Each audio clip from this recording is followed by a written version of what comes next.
And we are live. We're live. Good morning. Welcome on your TV sets in Texas and Louisiana, as well as joining from around the world on X, LinkedIn, YouTube, Instagram, and the rest of them. Very good to see you guys. It is a great pleasure to do the shows every morning, talking to you, to have a voice, and to exercise our free speech. Our free speech, which is so important. We have an exciting show today. There is a lot going on, as it is these days. I feel like the world is speeding up. I've been saying this for a while. I think I'm right. I don't know what that means. I think the world is speeding up. What do you think?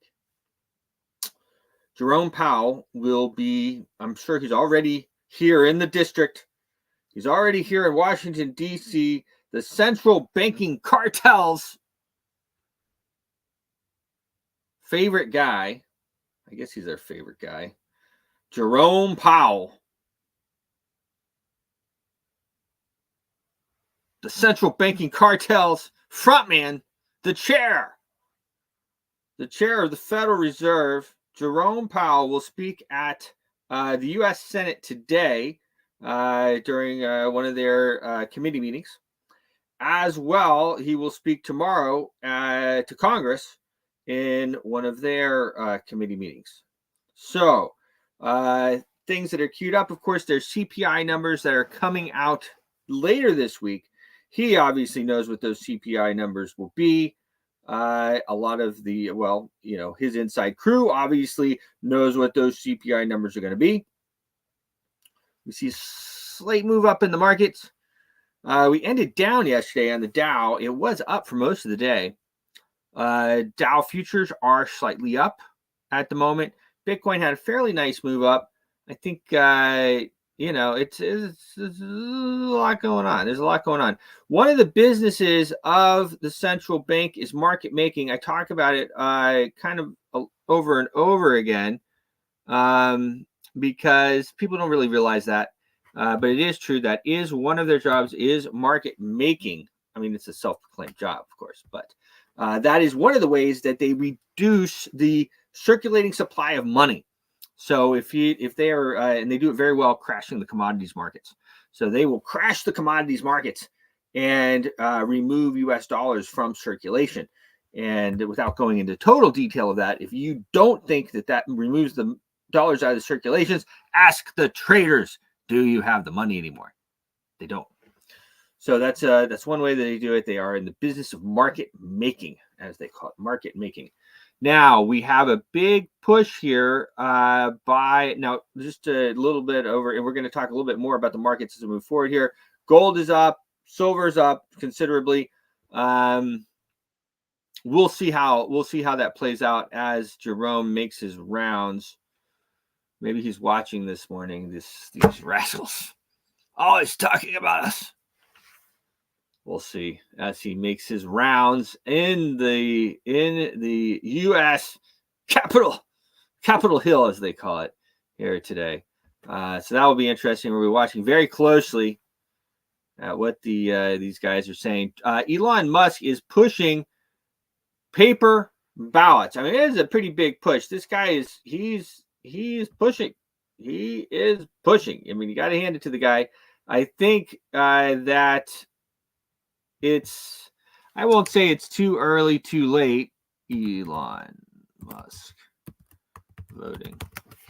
But I wouldn't say it's too early, too late, but I'm just saying he is pushing really hard. Let's just, I'm going to share my screen and just show you some of the stuff that he's been talking about. Because, of course, I think that if you're just watching on TV and you're not maybe on X a lot, maybe you don't know. Maybe they're not showing you this stuff. Here he is 2 hours ago. He's still railing electronic voting machines and anything mailed in is too risky. Of course, we've been saying this for a long time. This is the great Elon Musk using his X platform. He says we should mandate paper ballots and in-person voting only. And then he has some clips here talking about let's see here. This one is vice interview computer. Yeah, talking about how these systems have been hacked and everything else. I can tell you this, coming from a tech background, and anybody coming from a tech background will tell you that anything that is electronic can be hacked. All right. When combined with mail-in ballots, the system is designed to make it impossible for voter fraud. Mail-in and drop box ballots should not be allowed, as cameras on the in-person voting stations would at least prevent large-scale fraud by counting how many people showed up. So I think that, and I talked about it a little bit yesterday. I got some heat. Most Americans do not know that the U.S. Census currently counts for the purpose of the voting power, all people in a district, regardless of citizenship. So what he's talking about there is, so even if you think, okay, well, the non-citizens are not allowed to vote, they get counted in the census, and the census numbers is how they choose how many seats in Congress a certain place has. So if you have a lot of illegal non-citizens that are in a certain area, you get more seats in Congress, which means you get more voting power. And so they indirectly, even though may not be voting directly, they're indirectly affecting the outcome of the decisions that are made and the trajectory of the country. Now, we have, depending on who you talk to, tens of millions of so-called newcomers that have come into the country illegally. And once they're here, of course, they claim asylum status, and then they're here legally. And actually, it was we've been talking about it for quite a while, but of course, you kind of get drowned out. It's a lot for people to take, but they are getting the max amount of Social Security payments as well. So someone like you or your mom that worked their whole life. I'm going to share this. I'll let him explain it. Actually, this is Senator Rubio. What's his name? Robot Rubio. That no, it's fine. One of the things I see a lot in South Florida are people that have been in this country that maybe came from Cuba 45 years ago. They've worked here their entire lives. They retire. They get $800, $900, $1,000 a month from Social Security. And then they run into somebody who just got here from Cuba 3 months ago, 29 years old, doesn't work, and is given $1,500 a month in benefits by our government because they're refugees. That refugee, a year later, is traveling back to Cuba 15 times. So you're a refugee fleeing oppression from a place that you now go back and visit 15 times the following year. And in the meantime, we're giving you Medicaid, food stamps, health care for your children, cash payments from the refugee fund. So imagine if you've been working here for 40 years and your Social Security check is smaller than the benefits going to a 28-year-old able-bodied person who just got here. That's real. That happens. That's happening every day. That makes no sense.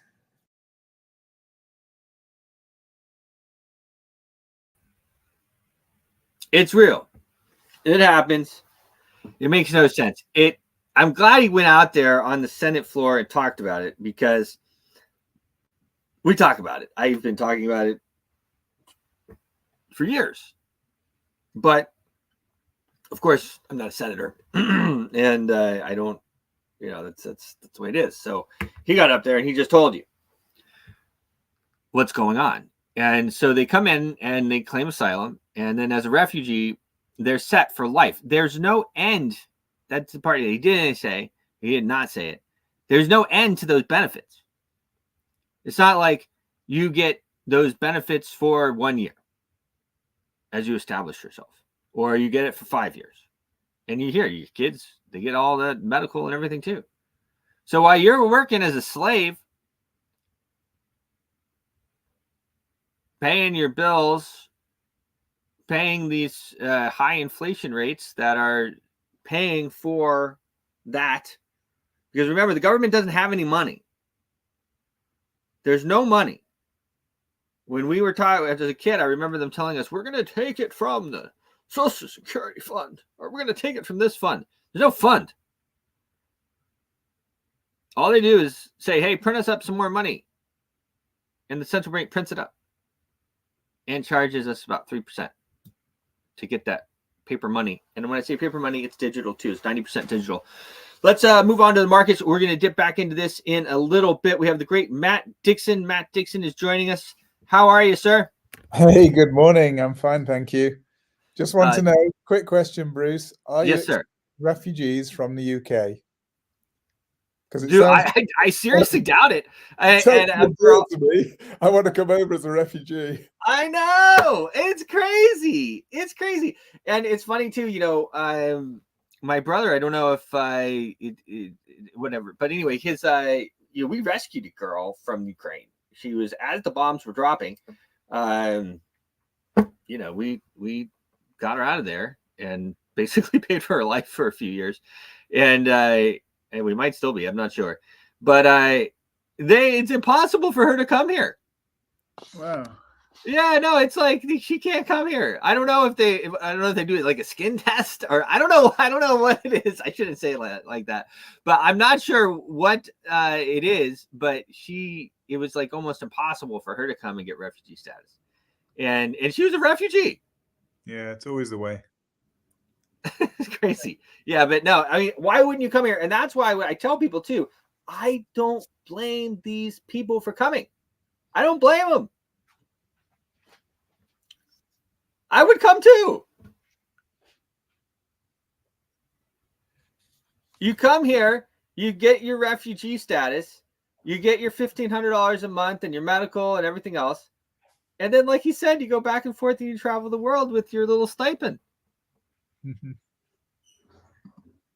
Then you should probably go to the UK and claim asylum too, right? Double dip. Sounds good.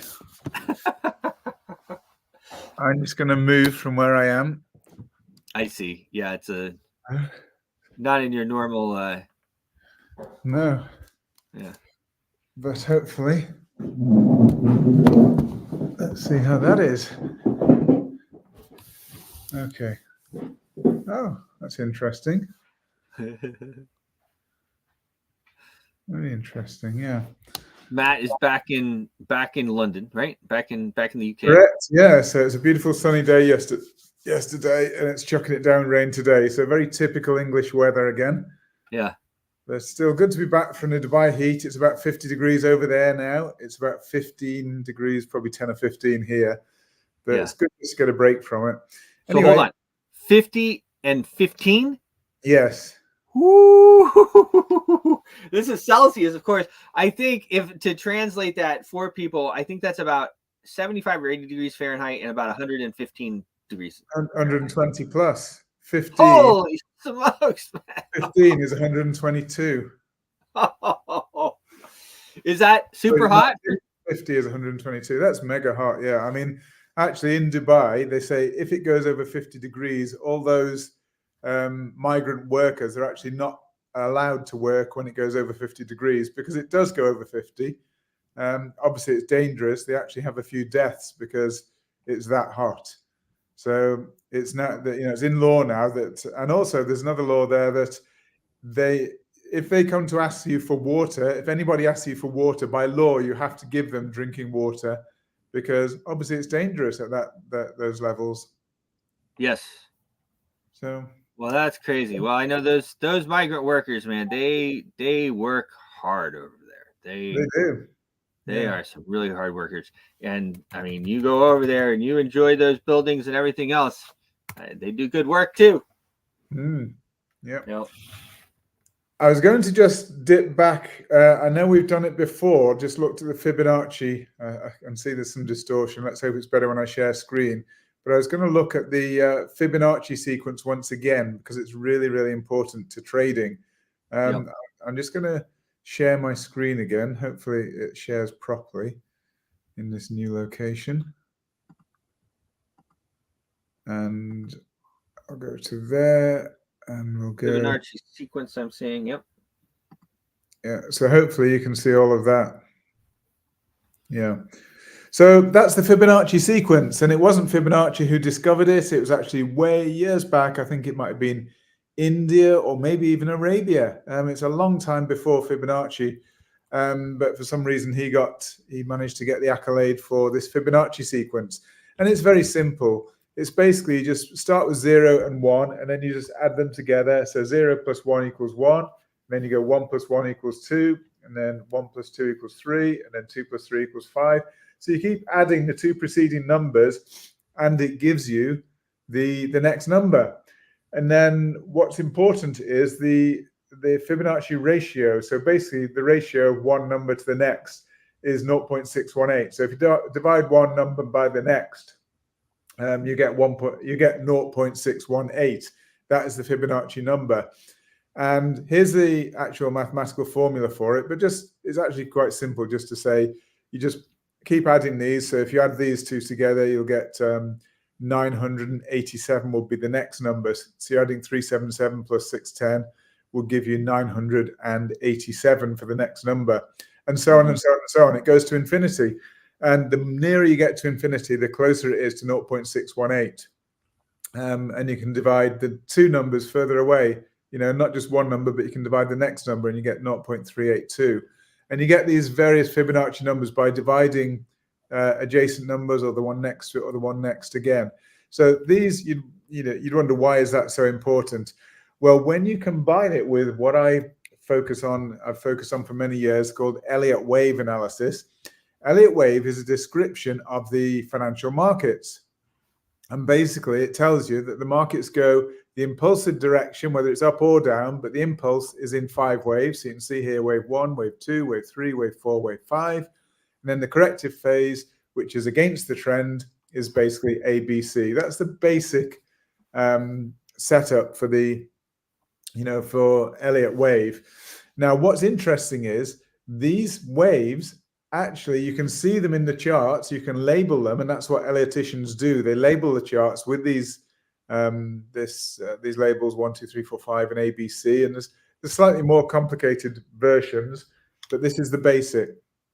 But what's interesting is there are Fibonacci. So when I talked about the Fibonacci number 0.618, and you can have 1.618, 2.618, and so on and so on, there's relationships between the size of these waves. And I'll show you in a moment how it works on Ethereum, but it works on all financial assets, all liquid assets. And it's absolutely amazing. It allows you to make predictions in the market. And so, for example, wave 3 is normally at least 1.618 times wave 1. Wave 3 is normally the longest one. That's why it's 1.618. Wave 5 and wave 1 tend to equality, and same with wave C and wave A. And there's all sorts of relationships that you learn. When you learn Elliott wave and when you learn Fibonacci, you combine them, and it's really very, very predictive. So just as an example, and we have shown this before, but it's very powerful. This is looking long term. This is looking at the peak in the market in, I think it was November. Was it November 2021? We had the peak in the market. Ethereum was 4,800 and something. And then we got a sharp sell-off. I think that was the FTX crisis, probably. Sharp sell-off, and then we got a recovery, and then another sharp sell-off. So what you've done here is you measure from the top of the market to the end of this sell-off here. I've measured it as wave A. You just drag that over to here, to the top of wave B, and you can see 100% there gives you the precise ending point of the next wave. So you can see these waves are actually, in a way, predetermined, that they tend to adhere to these fixed relationships. And as I say, there's the 100% there. You've got 0.618, 1.618. And there's various probabilities for each wave having a certain Fibonacci relationship. And this is why financial people use this very often as a foundation for their technical analysis, because it's just mind-boggling that you do get these Fibonacci relationships. So as I say, it predicted the very bottom of the Ethereum market there at 868, precisely to the dollar, and you could have predicted it many months in advance. So when you saw this bottom out, you got the move higher, you could have predicted it right from there. And that just showed you exactly when to enter, because again, there's a Fibonacci relationship within the B wave here. because the B wave itself is made up of ABC. And so you can predict exactly where the bottom of the market was. You can enter into that market and then be riding the market up higher now. And, we can see, we'll go on to the live charts in a moment, but we can see that basically, again, even within the move up, there's all sorts of waves that we can count, and we can look at Fibonacci relationships. But I just wanted to show as well, this is in charting, and people might think, oh, it's all made up, or maybe it's just, what do you call it? Self-predictive, self-fulfilling kind of thing. Yeah. But not quite that, because what I've done is just put a few charts up, or a few pictures up, showing how Fibonacci actually works within nature. And it's not 100%, but again, everything's probability, but it's nearly all the time. So for example, you look at the number of petals on a flower, and they're nearly always a Fibonacci number. So for example, here you can see, I think this is a buttercup, 5, which is a Fibonacci number. A daisy has 34, which is a Fibonacci number. Chicory has 21, which is a Fibonacci number. And so this is basically just phenomenal that in nature, you see Fibonacci numbers just showing up everywhere in nature. And you can see it even within a flower itself. So for example, when you look at the spirals and you can measure the angles, and these are Fibonacci numbers yet again. So you can see here within a sunflower, and the arrangement of the seeds effectively within the sunflower. Again, it's all linked to the Fibonacci number. So that's another thing within nature that just shows that this isn't just a random thing that chartists are using. It actually goes throughout nature. So we've seen petals, we've seen seeds. We can see here within pine cones, again, Fibonacci numbers within all the angles within the pine cones, the way they're labeled and the way they're laid out. So when you see a spiral, actually all of the angles and shapes are to do with Fibonacci numbers. So again, it's something that's sort of designed and not random. There's no randomness about this. Even tree branches, they tend to branch out in these Fibonacci numbers. As the number of branches increases, it's always in the one, remember adding, you add the numbers like 1 + 2 = 3, 2 + 3 = 5, 3 + 5 = 8, 5 + 8 = 13. So once again, you've got a progression of Fibonacci numbers within the branches of a tree. So once again, nature just showing it's not entirely random. Same thing with seashells. And I told you about spirals. Seashells, once again, use this Fibonacci sequence within the design. And it's called the golden ratio. We even see it within galaxy spirals. Once again, the galaxy spirals demonstrate this Fibonacci number. And I won't go into great detail on it, but it's just, again, phenomenal that throughout everything you look at within nature, hurricanes, once again, the spirals there are related by Fibonacci numbers. Even the dimensions of the face are actually all wrapped up within Fibonacci numbers there. And again, you can look at this and read this at your leisure. Look it up. By all means, do look it up on the internet, because it's just mind-boggling, the fact that everything in nature is basically, there's some design there. It's not random. It's amazing. Yeah, the flight back patterns of bees, DNA molecules. So from the very largest, so you're thinking about, galaxies within the universe, but then to the very smallest, looking at DNA molecules, they also, at the very micro, looking at the angstrom level, which is the very smallest measurements, they also demonstrate these Fibonacci numbers. So it's absolutely phenomenal that it is just a force of nature and it's not just random. So we'll move over to the actual charts themselves.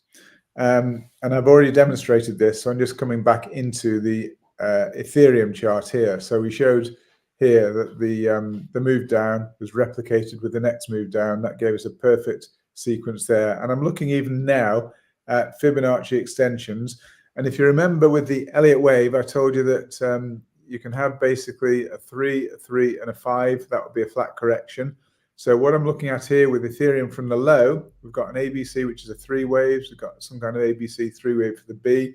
Then the C wave, we're made up of 5. That's called a flat correction. But remember, within a 5-wave move, that wave 4 is not allowed to overlap into territory of wave 1. I've got wave 1. If you look on a shorter time frame, it looks as though it terminates here. So that gives me a bottom target, a lower target, not target, but basically We're not allowed to cross into that level, that price territory. Otherwise, this count is wrong. So that's why Elliott wave is so important in trading. So as we approach down here, as the price approached down these levels, there's the 100%. That's that level there where I've got labeled A. And as we approach that level, that was going to be a limiting factor to the price coming down. And so I could DCA, or dollar cost average, around this sort of territory here and hope the market would go higher, which is precisely what it's done. So I'm looking on the daily chart here. If I just expand it out to the 4 hour, you can see a lot more clearly there. There's the 100% line there. We didn't quite touch it, but that was a good boundary, a good area within this region here, because you never wait till the final bit, because you'd often miss a trade. Within this area here, you start to DCA, and you see the prices come up quite nicely on that. So that's really how I would apply some of these Fibonacci measurements. And as I say, the more you learn about it, you'll find out where the 0.618. So for example, when you get a wave 1 up, the wave 2 normally moves down to about the 0.618 retracement of that wave 1. As I say, wave 3 is normally 1.618 or 2.618 or 4.236. So there's various probabilities around those numbers. But once you have probabilities, it means you have an ability to trade with defined risk reward. And that's really, really important. So we'll just jump into, find where I've hidden it, the Bitcoin chart. So the mighty Bitcoin. Yeah. So Bitcoin, we've been, I might as well just scroll out a moment just to show you where we've come from with this. We've been in this ascending channel with Bitcoin for a long time. We've talked about this ascending channel, but very often when you break outside an ascending channel or descending, but a channel of any sort, when you break that channel, when the price breaks out of it, which happened here, then very often the price will then retest what was keeping the price in this channel is now keeping the price out. So what was support now becomes resistance. So as you approach up to it, it's then resistance. So then you expect price to bounce off. That's why I've got the probability that price could descend lower once we've retested this, what was support, now resistance. Once we retest it, we could then push down further. So that's telling me that we may potentially have a bit lower to go with Bitcoin. And I do believe that this is a correction. So this was the all-time high here. I've got here labeled ATH, all-time high at this level. So this looks like a correction. We've already surpassed the 100%. Remember I told you about Fibonacci levels? So my target might be as much as the 1.618. I hope not, but that would take us to 44,000. It's possible because don't forget, what are the reasons? Everything's defined by supply and demand. Now, at the moment, we've got this Mt. Gox sale of Bitcoin. You know, there's a lot of Bitcoin coming to market. There's only a tiny, tiny fraction have actually been sold. And the rest are looking as though they're going to be released before, I think it's October 31st now. So they put off a lot of that Bitcoin release schedule, and it's been put back to, I think they're selling them up until October 31st. So there will be a lot of Bitcoin sales coming to market. And we're talking billions of dollars worth here coming to market. So that's going to be a drag on the market. Then on top of that, I heard Bruce talking about Fed Chair Powell. He's going to be looking at, you know, the outlook for the economy, the outlook for interest rates. And of course, we've got his speech. I think it's tomorrow night. We've got Fed Chair Powell's speech. And then the next day, on Thursday, we've got CPI. And CPI inflation is really it's a massive driver for these markets, because that is what's going to determine the level of interest rates moving forward.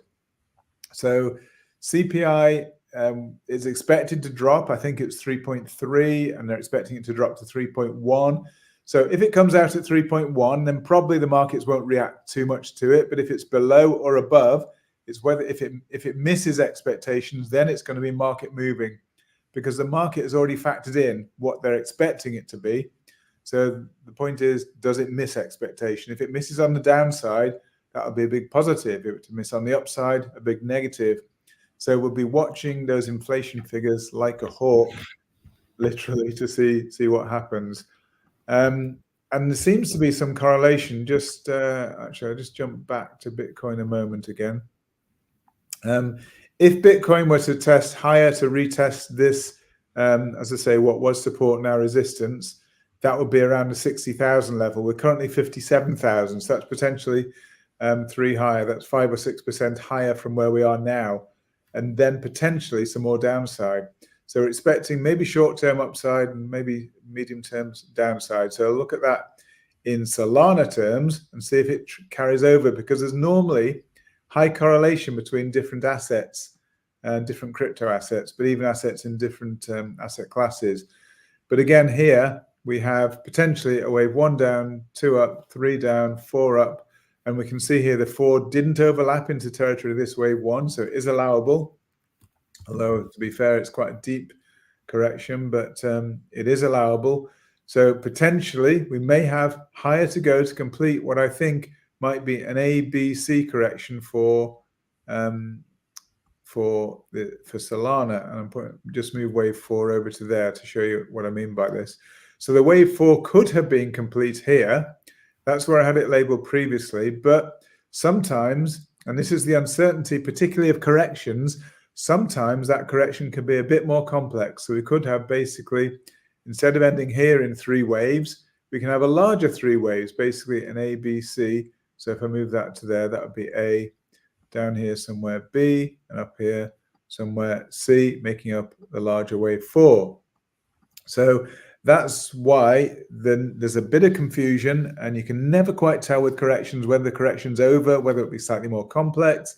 But the end point you can see is going to be roughly the same, because we can't cross into the territory of wave 1.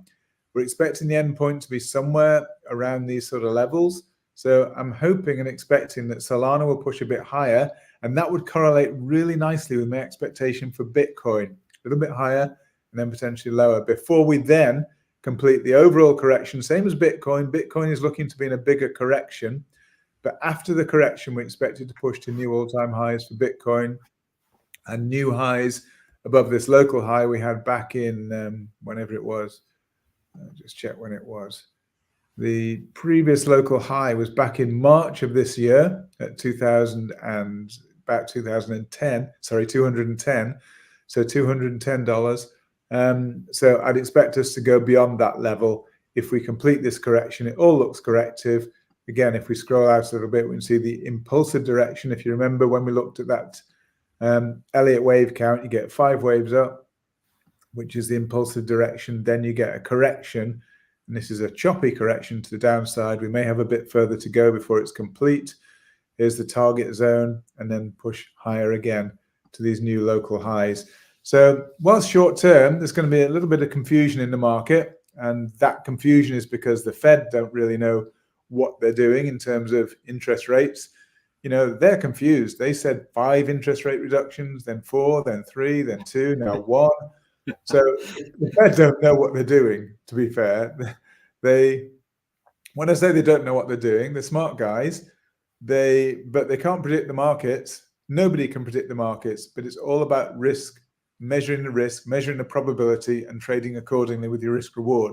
So the Fed cannot tell you, you know, they try to say what they're going to do in advance, but they got it clearly wrong and wrong and wrong and wrong over and over and over again. And who knows whether we'll actually get an interest rate cut this year, because they reduced from 5 cuts to 1 cut now. Who knows? It just depends on the economy. Yeah, I wouldn't be surprised if we don't get one.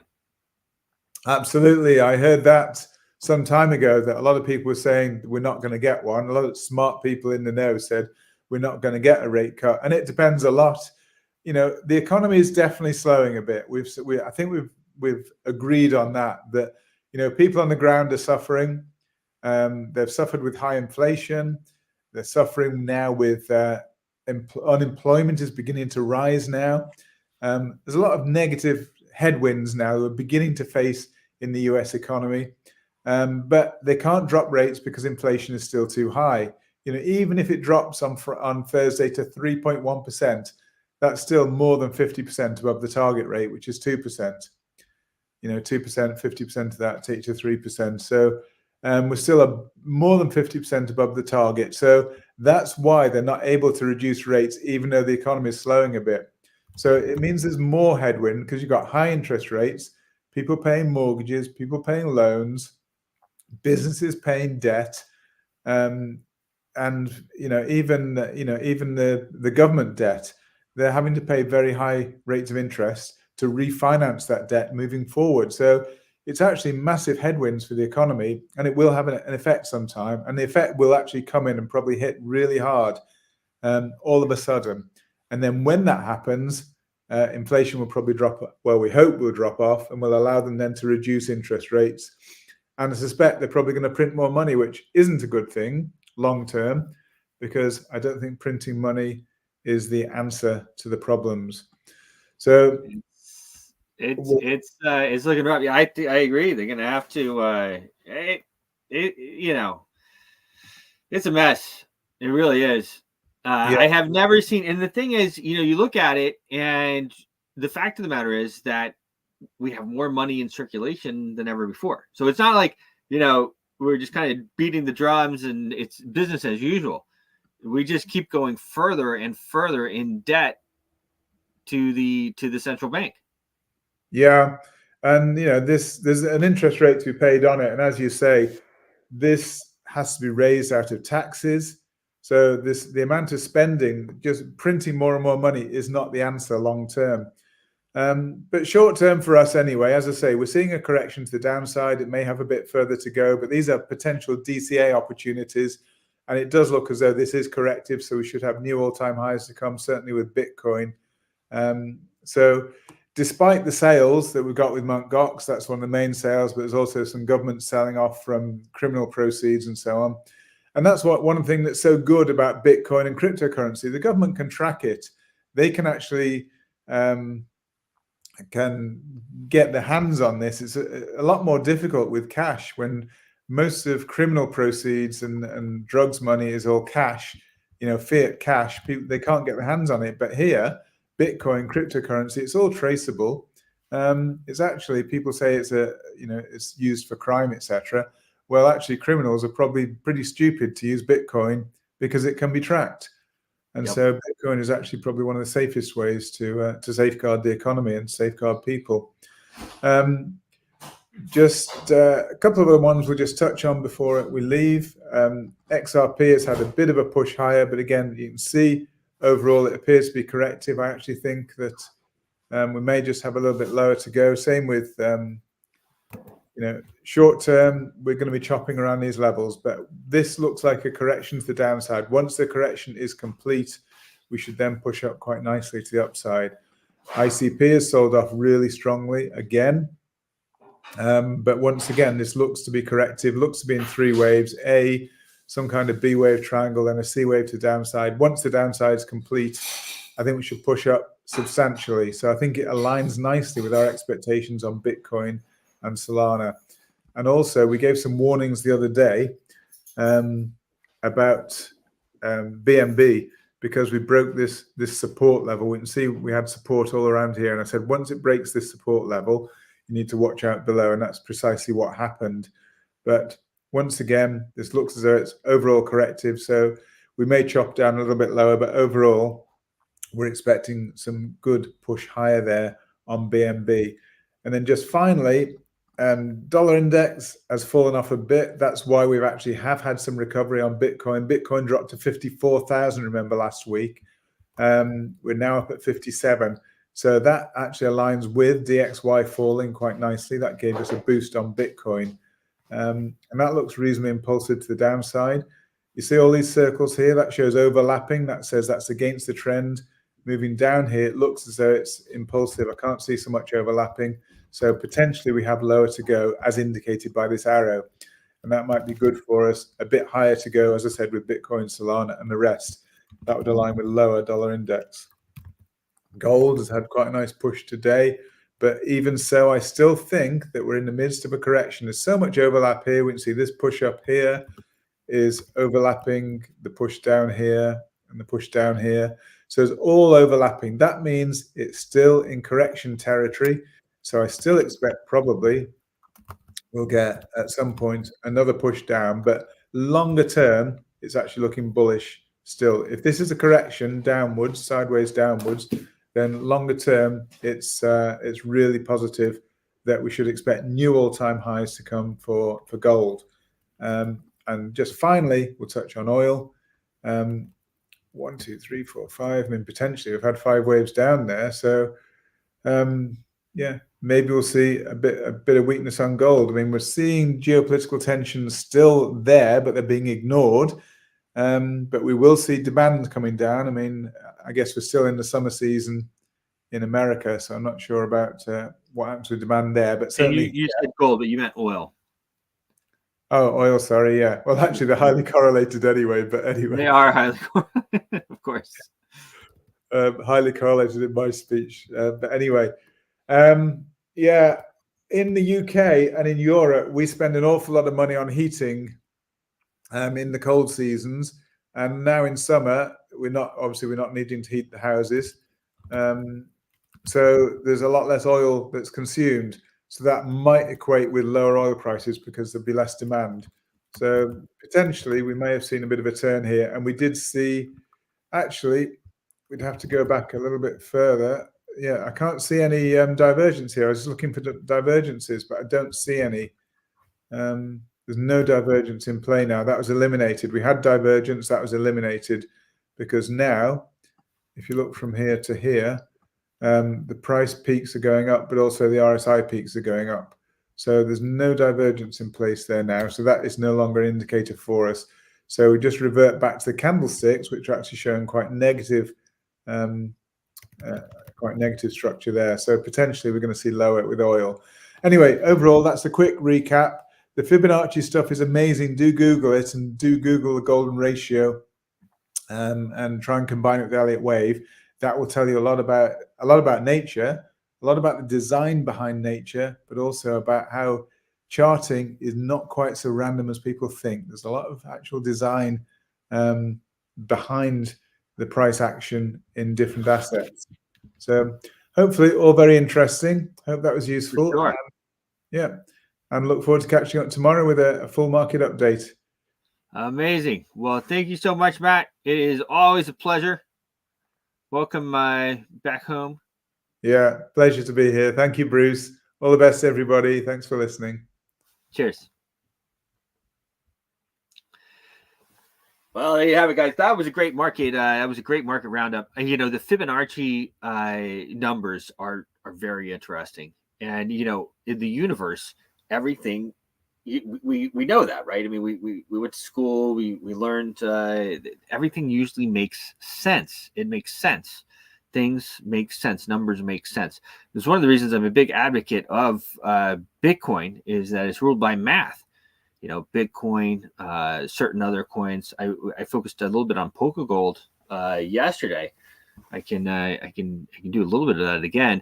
But these tokens are ruled by math, and it's I like those. I like that because that's how the universe works. Okay, so Polka Gold. I'm going to take myself down here for a second. The Polka Gold is that is a one of our. I'm very bullish on the Polka Gold right now. They have an asset that is backed by Algorand, which is one of the top 100 coins, and they have a nice budding ecosystem there. And the fact that all the liquidity is locked, I think not financial advice and all that stuff, very interesting. It's very interesting to me. And I'd like to give people good advice, right? So if I tell you, hey, look, you know, I think this is a good one. One, I want it to go up. And two, I want you to have a way out too, right? You know what I mean? And so if the liquidity is locked, you want a way out, boom, you know. And the way that works, I talked about it a little bit yesterday, but they have, it was put together by Polkadot and Algorand Whales, and it's meant as a way that people can, or that Polkadot can hold things in its treasury that are worth something. And so I'll dig into that a little bit more as we move forward. But Polka Gold, check them out. Polka Gold, let me see. I think I have a Polka Gold banner here. Where's my Polka Gold banner? polkagold.io. Tech, where is it? I need to do these things in order. Here we go. Polka Gold on the Algorand network. Now, also, I know for people that it's hard to sometimes get involved in crypto. And so I've partnered with Tangem Wallet. And Tangem Wallet, Tangem.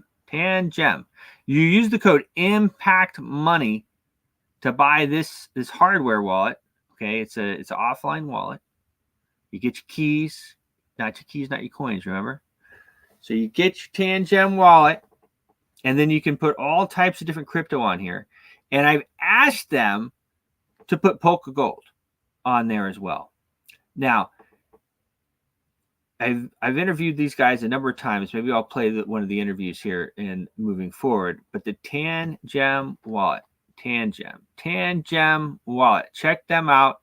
You can Google Tangem Wallet, or you can Tangem Wallet, and then of course use code Impact Money. Tangem.com. Okay, Tangem.com. Use the code Impact Money for a 10% discount. And I might even run some spiffs myself, but we'll see. But I just set up this relationship, and we're super excited about it. Tangem Wallet. Safely store your crypto. I know for a lot of you guys, it's scary, right? You don't understand maybe how to operate in this, and your wallet and places get hacked and everything else. So you want to keep your crypto offline. Keep your crypto offline, and Tangem Wallet offers an easy way to do that. So let me do this. I'm going to go boom. Tangem.com. Discount code is Impact Money. Save that and show. There you go. Tangem.com. Code Impact Money. Nice card. They have a lot of things going on. One of the things I like to see, we go to a lot of different conferences. And so I like to see when companies are doing things. Okay? So when they're doing things, that's a good sign. So they're also setting up Visa. Let's see here. They have a lot of different. I'm not going to read them all off here. Apart from that, we've recently launched a limited summer colored edition. There to KX. We recently announced partnership with Visa on creating a Visa payment card. Okay, so you're going to be able to also use your Tangem card in the fiat monetary system to easily go back and forth. So there's a lot of different announcements they're doing. It comes in a nice box right here. Cheap to buy. I think there's a couple of different options there, like around $50. Okay, I think go ahead and get the 3. You can get 3, and then that way you have backup. Okay, because that's one of the worst things in the world, and it's happened to all of us. If you've been in the business as long as I have, you've lost full sets of numbers of Bitcoins, and it'll make you cry if you think about it. So you order the one with the 3 cards in it, and then you put one in the safe, and you put one in the safety deposit box, and you hide one somewhere else. And then you're always, that you're not going to lose your coins. You're not going to lose your coins. So Tangem Wallet, pretty excited about that. And guys, if you're in the Polka Gold community,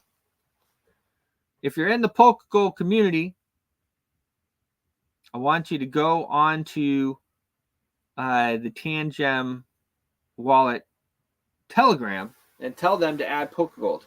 So they do have Algorand on there, so it's a pretty easy add. I did ask them, but if you tell them that, hey, add Polka Gold, then they can add it. And I'm sure they'll add it, but the way they'll add it is by you asking them to add it.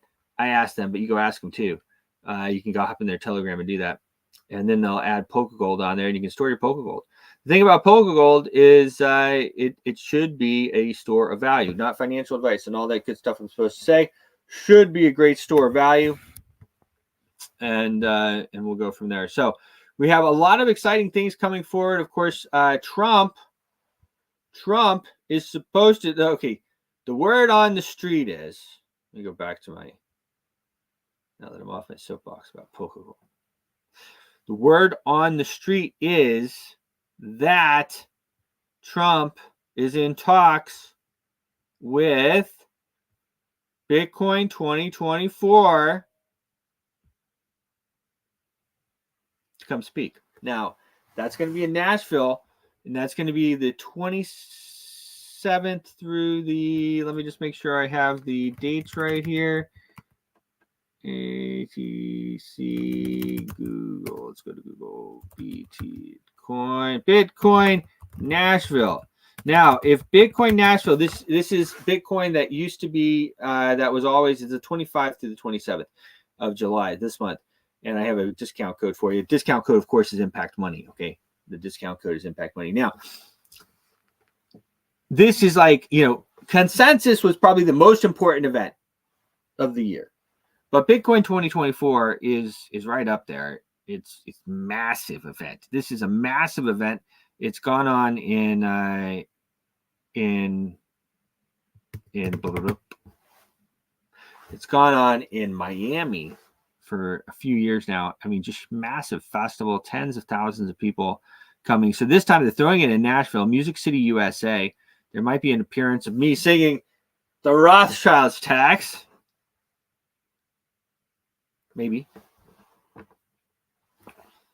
But you're going to want to get your tickets before Trump announces that he's speaking. And to be fair, I don't know for a fact that he's going to be speaking there. But if he is speaking there, that is going to be that's going to be huge, and they're probably going to sell out.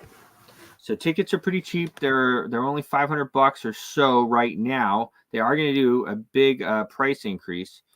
Bitcoin 2024. You can just Google Bitcoin 24. I'll put Nashville discount code Impact Money. I guess I'll put the dates. July 25 through 27. There we go. Save that. I'll put it up on the screen for you. Bitcoin 2024 Nashville.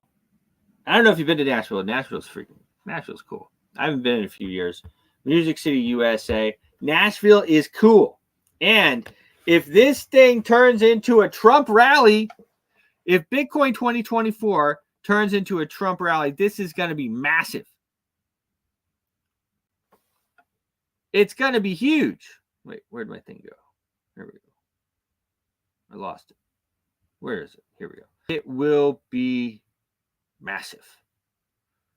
I'm going to pull up the site here just so you can look at this. I don't know if you've been to Nashville before, but if you haven't, this is the time to go. You get your tickets now.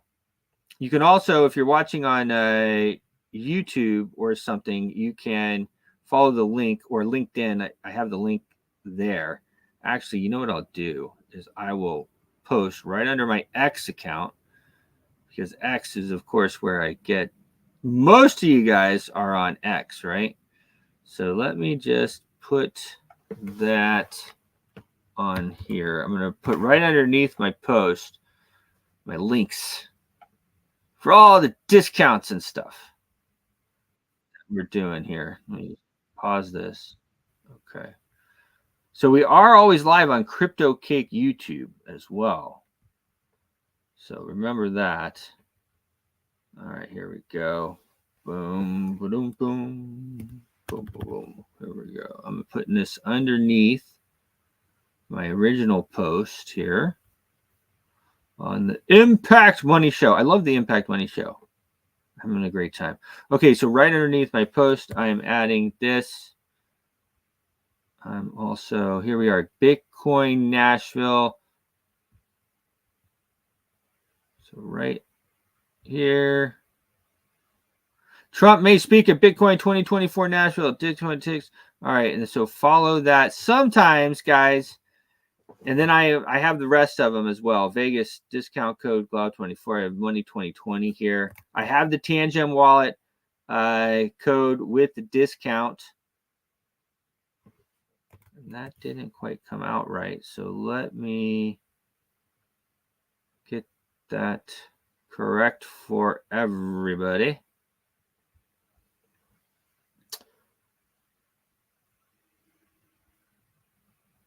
Impact money. Here we go. Boom. And this is for, you know how it is. Sometimes when you copy the code, it makes itself shorter. There you go. Boom. Almost. All right. So this is going right underneath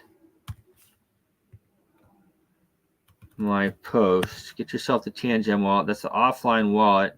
If you're wondering how to store your crypto, you can store all kinds of crypto on this thing. Easily take it with you. We have the Washington Elite Gala. We have, okay, things just kind of came together here, but it's working now. David, Matt, MD trade. Okay, I think now we're good. I don't have things coming together. Okay.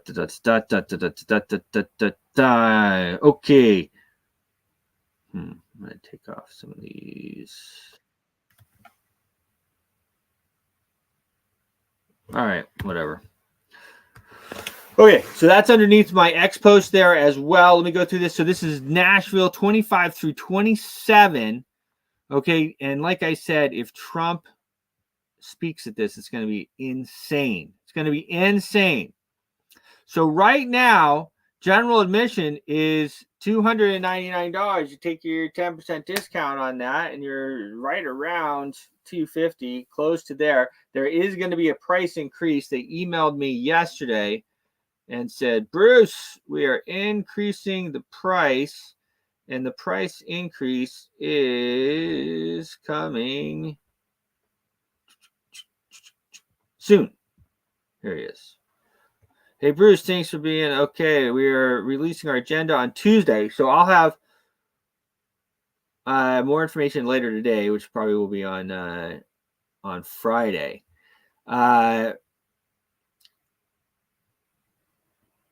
Okay.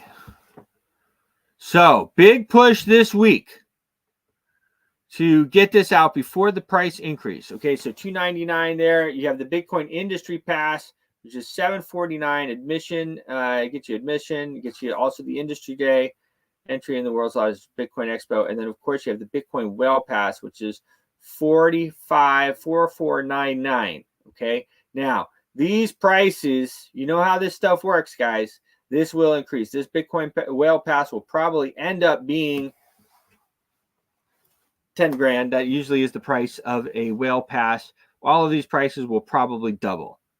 So get your tickets today. You can follow the link. I just put it down below my X post. It's on all the other posts, I think, besides Instagram.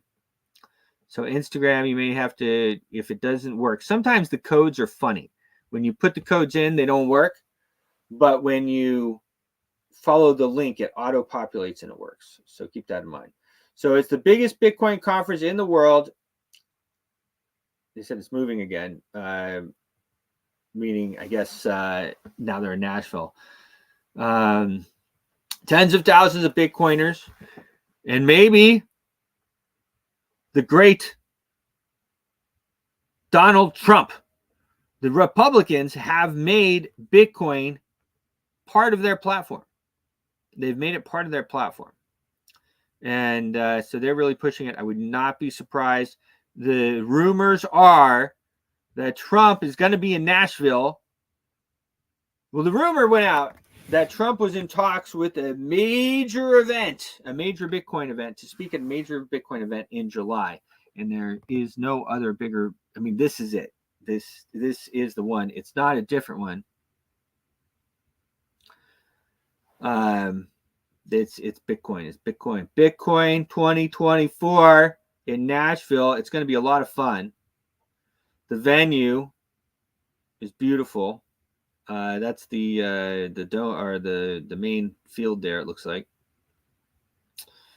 And then they have their stuff. So they're going to be releasing, I think, more of the agenda later today. Watch the announcements. Let's see what this.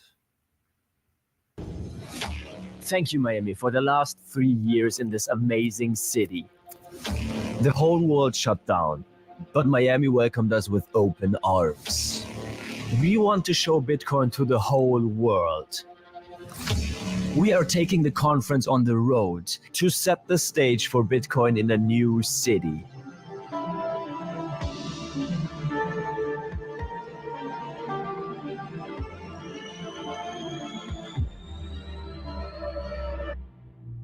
Nashville.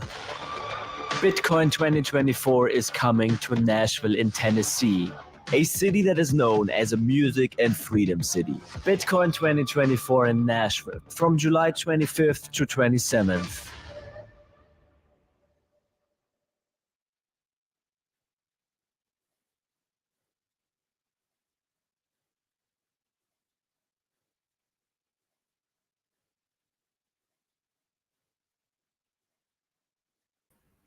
You can follow that code. Okay, now make sure after you follow that code, boom, that you enter in the discount code Impact Money, to get yourself a discount code as well. If you pay in Bitcoin, you are also getting a discount there. Festival Pass. Let's see here. All right, so the Whale Pass. Ticket prices just increased, it looks like. Anyway, get your tickets today before they go up. And I think it might sell out if Trump announces that he's going, and it will be like, I think obviously, right? That's their guide. I mean, who knows if he'll go or not. But if he's making his platform crypto, if the Republicans are really embracing Bitcoin, this would be a natural one for him to go to. And if he goes, it's going to be absolutely insane. Secure your tickets today. Bitcoin 2024 in Nashville, Tennessee. Nashville, Tennessee is so fun. Anyway, use discount code Impact Money. Impact Money. Okay, so I wanted to circle back a little bit and talk about the voting. I want to talk about the voting because it is really important. Of course, you have the Republicans in Congress, and they are talking about they're talking about this SAFE Act or the whatever, and it's supposed to stop non-citizens from voting in the election. And obviously, non-citizens should not vote in the election, right? I mean, that is just pretty much that's in any country. Non-citizens should not be voting in the election. I mean, that is pretty much elementary in the whole thing. I think that the push by the Republicans right now, to me, is a bit disingenuous, because this bill has zero chance of becoming law. If it gets past Congress or the House, it won't get past the Senate if by some chance, but it won't get past the Senate. Biden has already said that he will veto. Now, so to me, when I see stuff like that going on and I see everybody jumping up and down about that, it just is disingenuous to me, because the magic electronic voting machines are still here. And the mail-in ballots are still here. And so to me, it is disingenuous. Now that Elon Musk is involved, okay, this could get a little bit interesting. But, you know, I love Elon Musk. I love him for what he did. Giving us free speech. He is a hero. He is a hero. But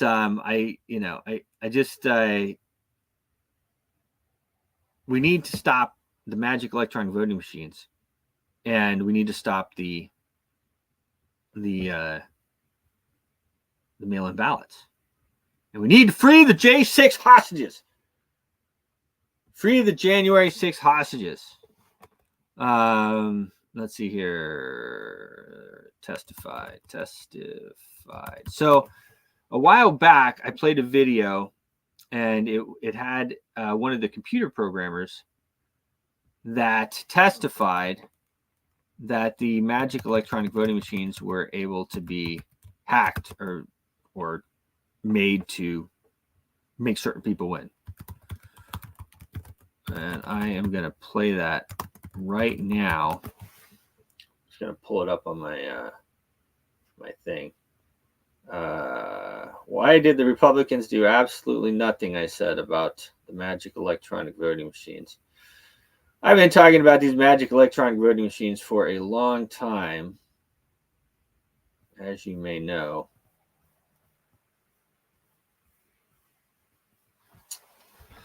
So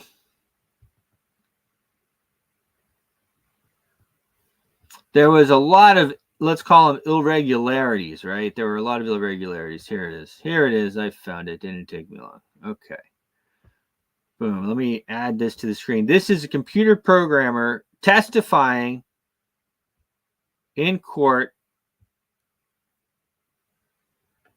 that he could rig the machines. And he was one of the guys here that is working on it.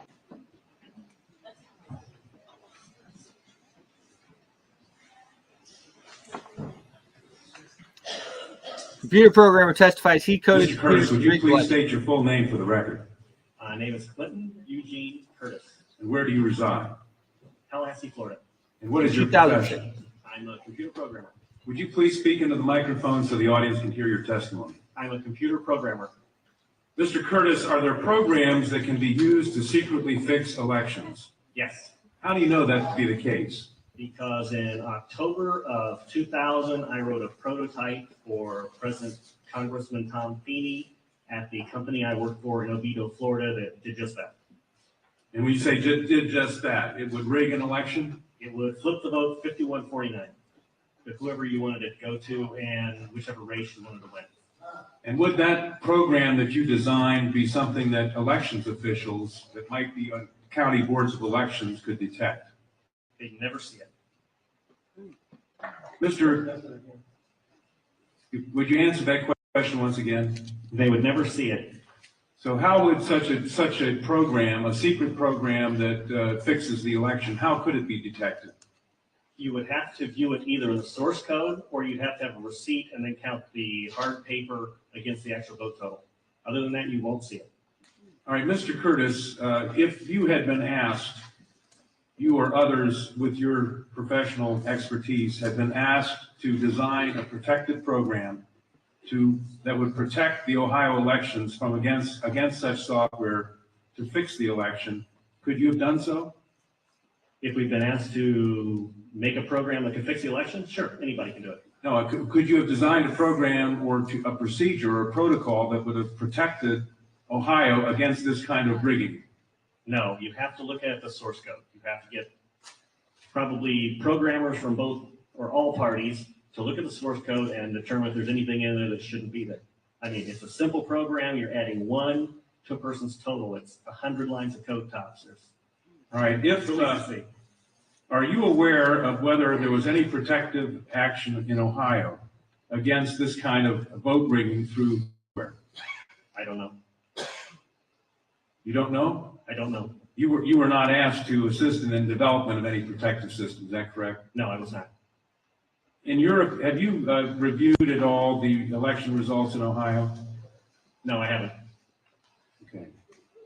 Given the availability of such vote rigging software and the testimony that has been given under oath of substantial statistical anomalies and gross differences between exit polling data and the actual tabulated results, do you have an opinion whether or not the Ohio election, presidential election, was hacked? Yes, I would say it was. I mean, if you have exit polling data that is significantly off from the vote, then it's probably hacked. And your testimony is under oath, Yes, sir. and the testimony you've given is true. Yes, sir. Thank you.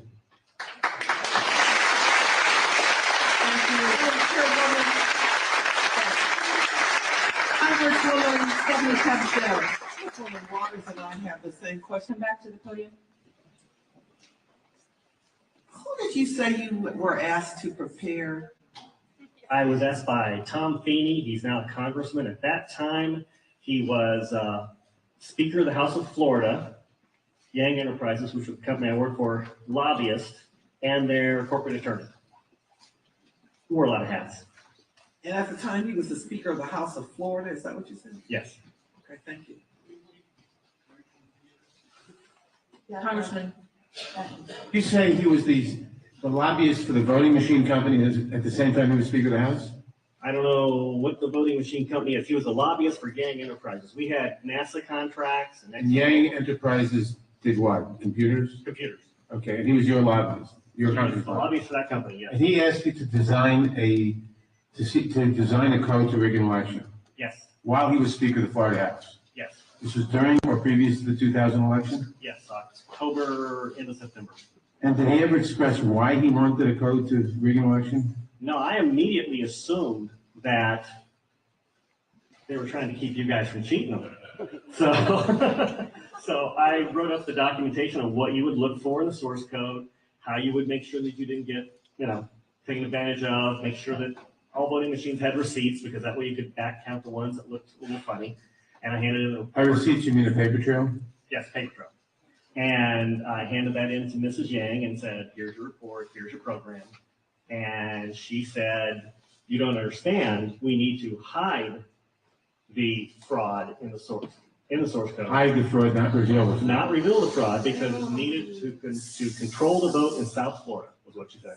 That's what she said. That's To what your knowledge, was this used? I have no idea. I was ready to leave, so I retired and left the company. Your testimony a moment ago, I think you said just before you left, an answer to Congresswoman Tubbs Jones' question. Would you just repeat what you said in terms of the exit polls? Oh, the exit polls should not be significantly different than the vote. And if they were, you would conclude what? I would conclude someone's playing with the vote. Now with the exit polls? That's possible too. Okay, I was gonna ask why. Something is definitely skewed. Something is skewed in one or the other about. Right.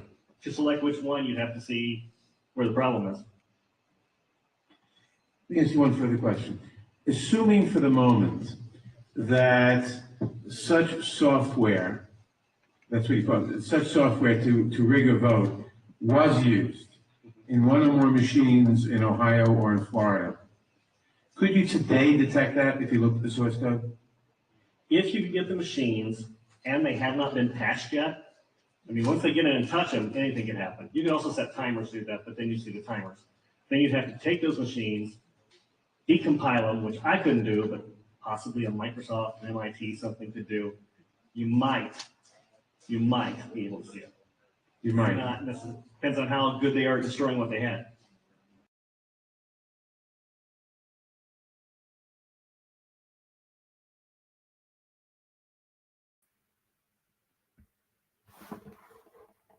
What is going on? Why are we still using these machines?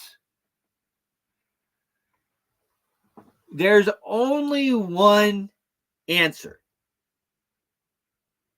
Well, I guess there could be two answers. Feel free to chime in. But one is that everybody at this point is in on it. Or they're blackmailed, or, however they're in on it, that would still mean that they're in on it, right? Rather than blackmailed and being in on it, or whatever. So, because there's no other explanation. Why would you still use these machines if you know that they are eminently hackable? We've known for 20 years or so, the video is from 2006, that these machines were eminently hackable, and they will produce the result that you want, however you want it to. You want it to be 1, 2, 0.5%, whatever you want. And that's testimony there by a computer programmer. I played it a few months ago, but I thought it was worth playing again, because we're still using the magic electronic voting machines. And the fact that these guys here in Washington want to run around and say, oh my gosh, look, they're not passing the SAFE Act. The SAFE Act is not going to fix the magic electronic voting machines. And actually, legislation just puts another layer of bureaucracy on top of the already bloated bureaucracy. We don't need new legislation.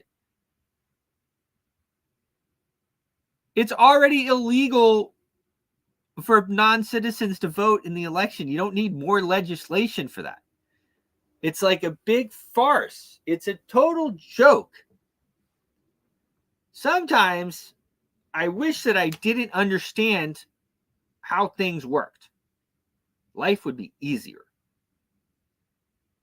And I could just go on like all the other influencers on X and say, yes, pass the SAFE Act. Look, our Republicans are doing something. Yes. But I can't. Because I know it's all baloney. It's total BS. First of all, it has no chance of passing. Second of all, even if it passes, it won't do anything to fix the problems that we have. What we need is enforcement. It's like the whole legislation. We're going to legislate new stuff for the border. We don't need new legislation for the border. We need you to put the military on the border and enforce the legislations and the laws that are already there.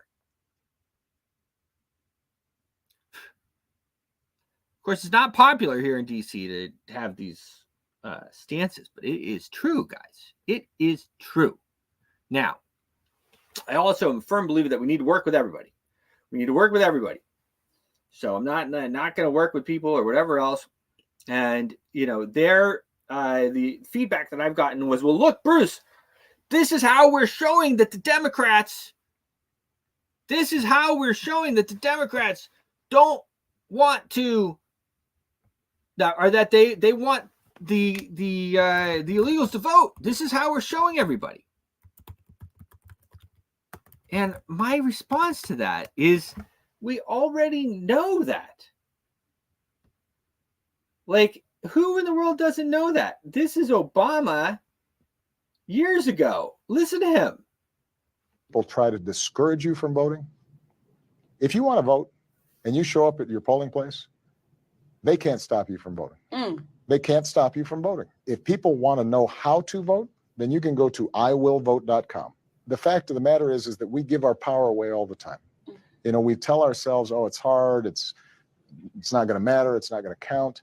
And the powers that be, they're counting on us giving our power away. Many of the millennials, dreamers, undocumented citizens, and I call them citizens because they contribute to this country, are fearful of voting. So if I vote, will immigration know where I live? Will they come for my family and deport us? Not true. Okay. And the reason is, first of all, when you vote, you are a citizen yourself, and there is not a situation where the voting rolls somehow are. I'm going to pull that back up, but listen to what he said. When you vote, you are a citizen yourself. I'm going to pull him right back on the screen. I'm going to pick it up right there. When you vote, he said, you are a citizen yourself. And then he's about to say, there's no voter roll or place that they're going to come and find you. Guys, that's still in place. This is like, it's crazy. So we have the magic electronic voting machines, we have the mail-in ballots, and we have tens of millions of people that are here illegally that are being encouraged to vote. We need to enforce the laws. We don't need new laws, and we don't need showboating. Oh, look, we're doing something. We're doing something. Oh, look, we're doing something about the cheating. These guys were in charge of we have this Department of Homeland Defense. Like, what do? Nothing. All they do is welcome illegals in.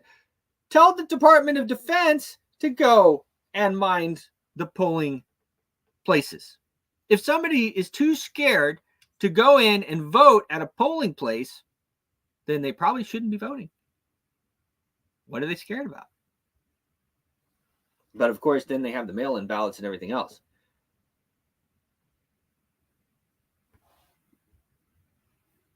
Here he is again. Let's listen to that one more time here. Immigration know where I live? Will they come for my family and deport us? Not true. Okay. And the reason is, first of all, when you vote, you are a citizen yourself, and there is not a situation where the voting rolls somehow are transferred over and people start investigating, et cetera. The sanctity of the vote is strictly confidential in terms of who you voted for. If you have a family member who maybe is undocumented, then you have an even greater reason to vote.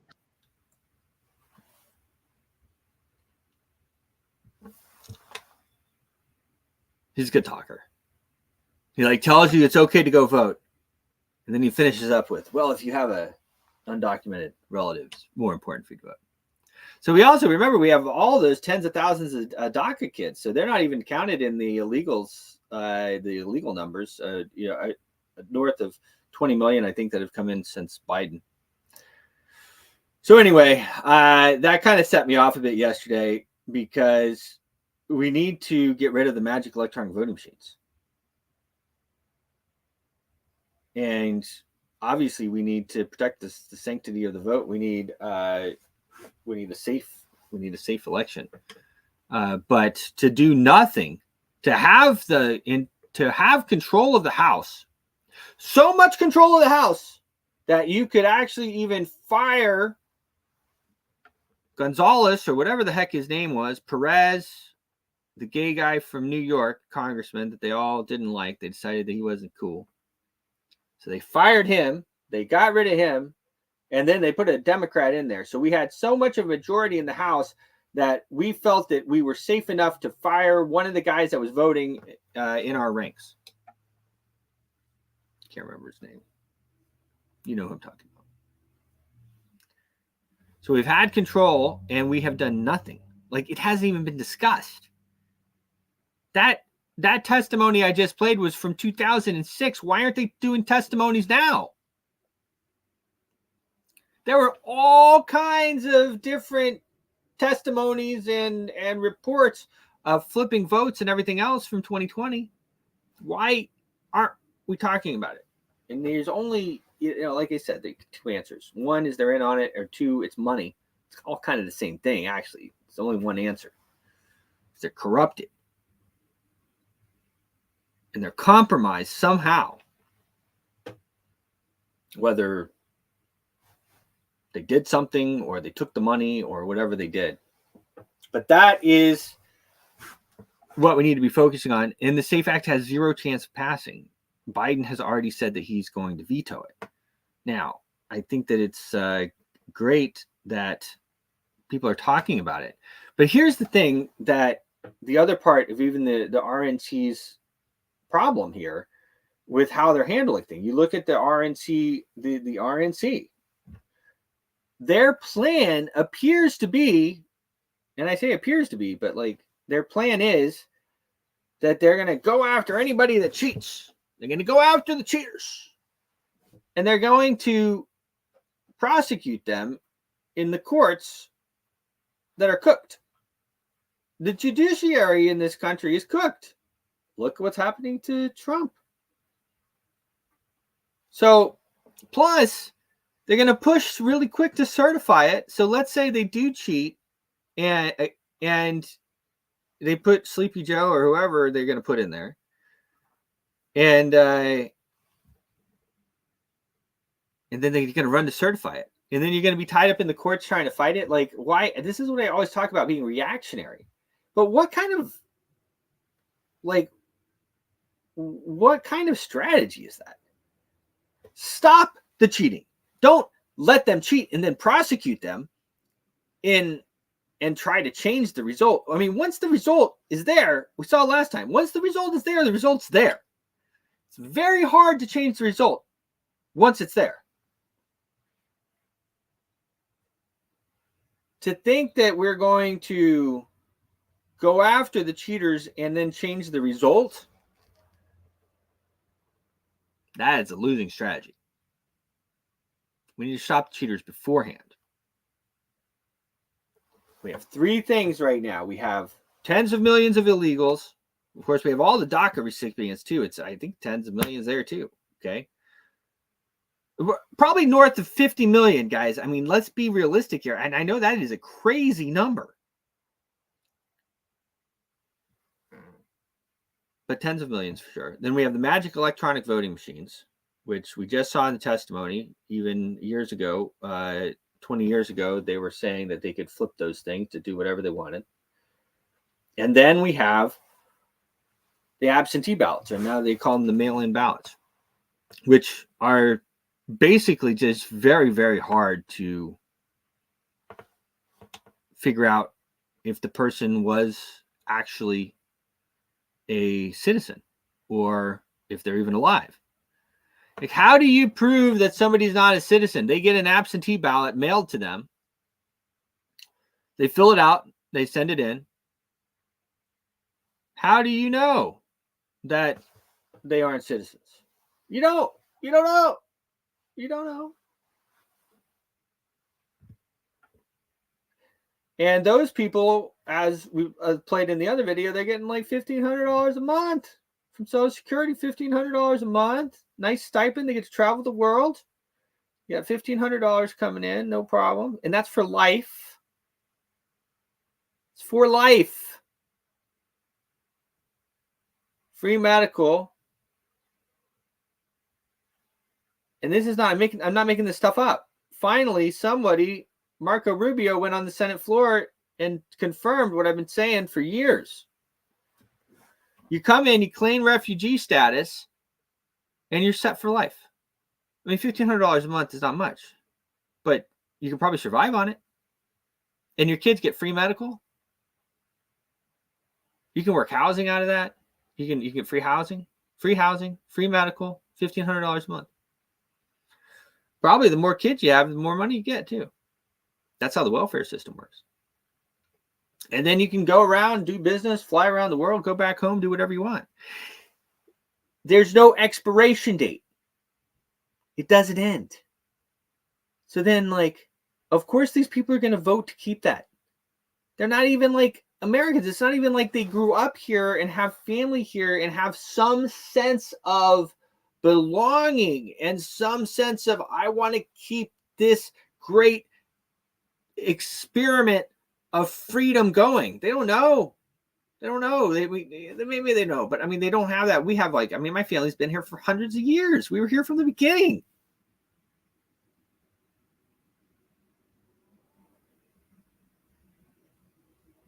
Fought in every major war this country has ever had.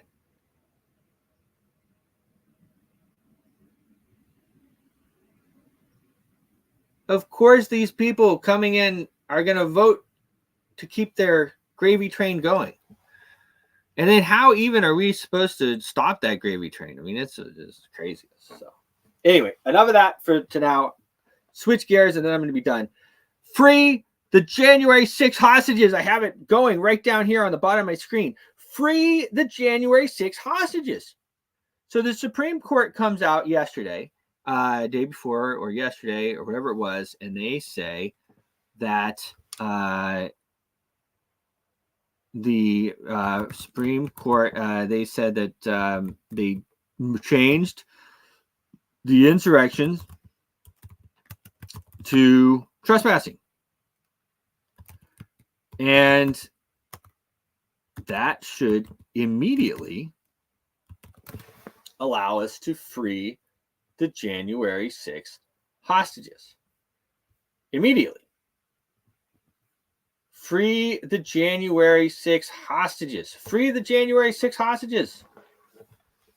I'll share my screen again here. This is a video I recorded on January 7th, right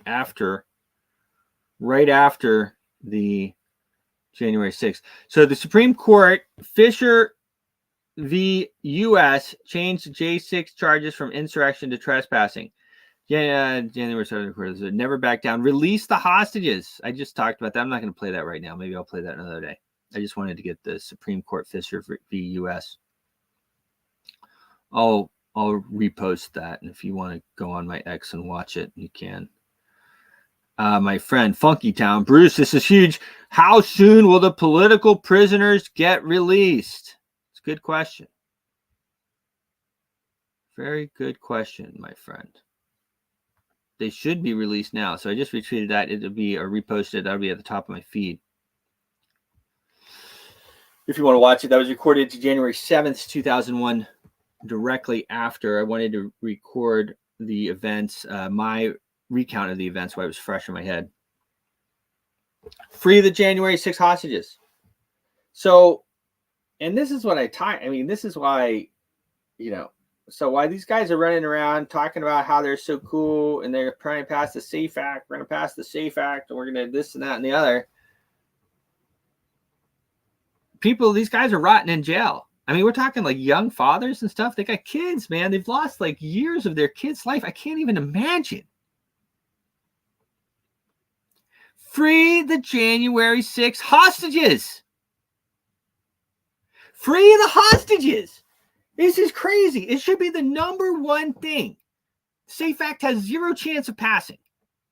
Full court press should be on freeing the January 6 hostages and securing the vote, but not with legislation. You guys, legislation, it takes forever anyways. They're going to pass. Let's say it even passes. We're like, how many months away are we? August, September, October, November, 4 months.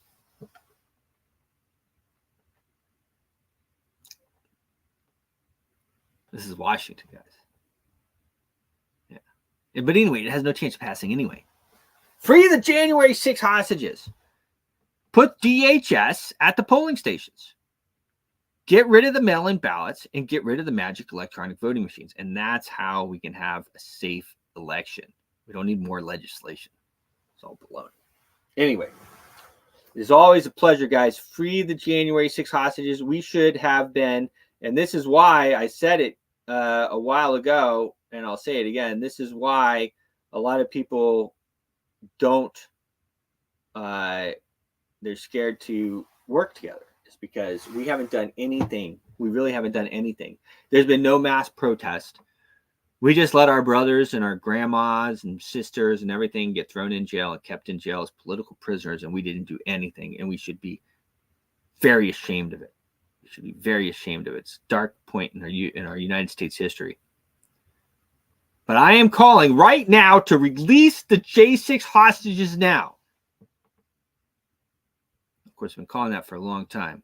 But now we have a Supreme Court ruling, release the J6 hostages. All right. See you guys in a few hours. I am out of here. Your voice is powerful. When combined with social engagement, it's a force for change. Decentralized media paired with free speech is the catalyst for an empowered world and a unified, invaluable ecosystem.